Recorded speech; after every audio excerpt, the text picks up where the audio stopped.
Selamat pagi, perkenalkan nama saya Fahmi Okta Hidayat sebagai CEO. Dan saya Fernando Ginting sebagai CEO. Saya Hasrul Mubarak sebagai CMO. Saya Steven Setiawan sebagai CFO.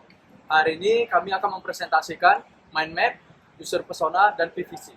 Selanjutnya saya akan menjelaskan mind map. Di sini terdapat ide. Ide kami adalah pelajar alam, tempat belajar dengan konsep alam. Terdapat indoor dan outdoor. Indoor, tempat yang tertutup tetapi langsung mengusung tema alam. Tempat yang berada di alam tetapi memiliki seperti bilik. Taman yang berada pada bangunan besar. Sedangkan outdoor, taman belajar yang luas tanpa adanya penghalang. Customer kami mengincar pelajar SD dan SMP, pelajar SMA dan mahasiswa, dan pelajar. Pelajar SD dan SMP harus memiliki pendamping. Pendamping terdapat dua, pendamping dari kami sendiri dan pendamping dari customer. Pelajar SMA dan mahasiswa bebas dari pendamping. Sedangkan pelajar yang sudah memiliki KTP bebas dari pendamping dan pelajar yang belum memiliki KTP harus adanya pendamping. Fungsi pendamping adalah mengawasi customer agar tidak terjadinya kerusakan. Selanjutnya terdapat food, makanan berat, karbohidrat, lauk, dan sayur. Kami mengambil makanan Indonesia seperti nasi goreng dan Indomie goreng. Asia, kami mengambil makanan dari Korea, Jepang, dan Cina. Western seperti hamburger dan hotdog.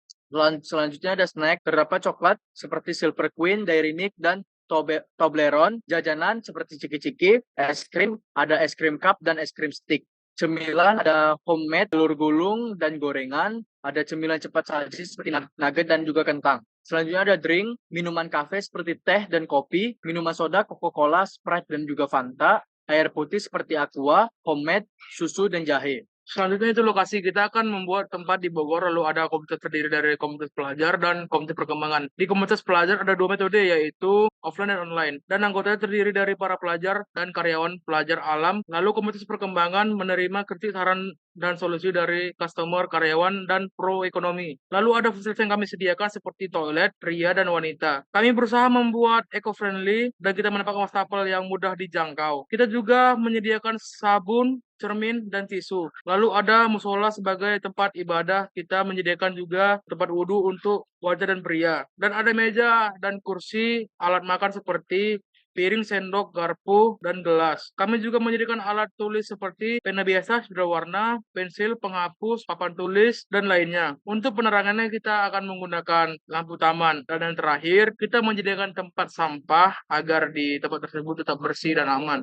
Baik, selanjutnya saya akan menjelaskan tentang user persona. Yang pertama ada Joshua. Joshua dikenal sebagai seorang anak muda yang memiliki ambisi yang kuat serta motivasi yang membuat dirinya menjadi terdepan serta memiliki jiwa kepemimpinan untuk teman-temannya. Di mana saya akan menemukan persona seperti ini, pameran-pameran anak bangsa dan pertemuan yang biasanya melibatkan UMKM dan di organisasi-organisasi. Tujuan hidupnya ingin memperkenalkan kerajaan Indonesia ke kancah internasional, kekuatan hidupnya kerajaan Indonesia tidak bisa berkembang. Yang kedua ada Andre, suka bergaul dan belajar dan bergaul, aktif dalam organisasi, memiliki rasa ingin tahu dan lebih dan ingin berbagi kepada sesama.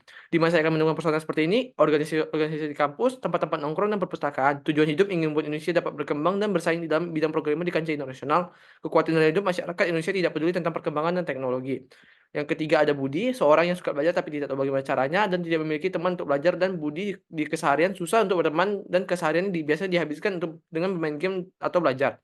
Di masa saya akan bertemu personal seperti ini, tempat belajar, sekolah, acara-acara game. Tujuan hidup mendapatkan banyak teman dan tanpa meninggalkan kewajiban. Kekuatan dalam hidup tidak memiliki teman dan gagal membuat orang tua bangga. Yang keempat ada Grace, seorang wanita karir yang memiliki rasa penasaran tentang berbagai hal dan keinginan belajar hal baru yang kuat. Di mana saya akan menemukan personal seperti ini, kafe-kafe mahal, konser, tempat-tempat high class, dan tempat-tempat yang lagi viral. Tujuan hidup mendapatkan ilmu sebanyak mungkin dan bisa mengajarkan kepada anak-anak serta menikmati hidup di hari tua. Kekhawatirannya gagal mendidik dan miskin. Yang kelima ada Stephanie, seorang wanita yang memiliki muka lucu dan sifat yang membuat orang-orang sekitar senang terhadapnya. Pernah mengikuti Olimpiade Biologi dan sekarang dalam fokus persiapan untuk kuliah. Di mana saya akan menemukan personal seperti ini, tempat-tempat nongkrong seperti kafe-kafe, konser, perpustakaan, atau tempat untuk belajar daerah-daerah yang memiliki ketenangan. Tujuan hidup menjadi seseorang yang sukses dan bisa berdiri pada diri sendiri tanpa bergantung pada orang lain.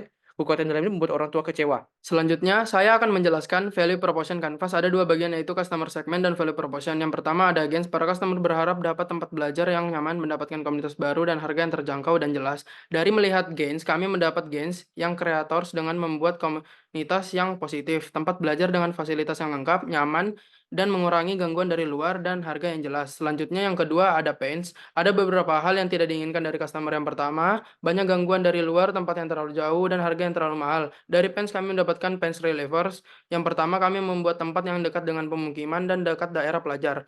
harga yang terjangkau dengan promo-promo tertentu, dan membatasi interaksi dengan lingkungan luar. Selanjutnya yang ketiga ada customer jobs. Yang pertama, customer bisa memesan tempat secara online atau offline. Offline bisa pergi ke tempat belajar alam, jika online langsung membayar saat pemesanan. Pembayaran bisa menggunakan QRIS atau m-banking, kalau offline membayar menggunakan cash, QRIS, dan debit atau kredit. Setelah pembayaran selesai, customer bisa menikmati fasilitas yang ada.